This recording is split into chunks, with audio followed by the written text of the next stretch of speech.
Ang sabi po dito sa ikalawang Kronika, chapter 20, dumating ang panahon, nilusob ng mga Moabita at Amonita si Josaphat. Nabalitaan niya ang isang malaking pangkat mula sa Edom ang sumasalakay sa ibayo ng lawa. Nabahala si Josaphat at siya'y sumangguni kay Yahweh. Inuutos niya na mag-ayuno ang lahat o sa buong Juda.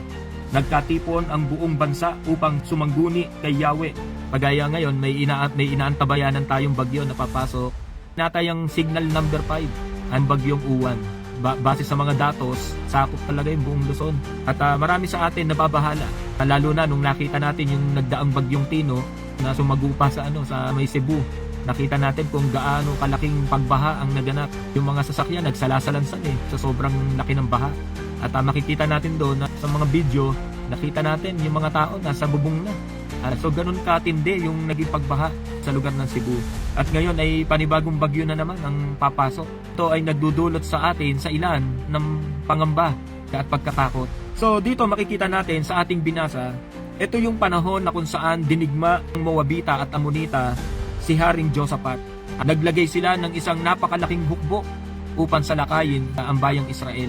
Pero tatlong aksyon na ginawa si Haring Josaphat. Ayun yung una na defense na pwede nating gawin, sumangguni sa Diyos. So pangalawa, iniutos niya na mag-ayuno ang lahat sa buong Judea. At yung pangatlo, nagkatipon ang buong bansa upang sumangguni kay Yahweh. Nagkaroon ng gathering. Kung ang panalangin ng isang tao ay tinutugon ng Diyos, di lalo't tigit ang marami.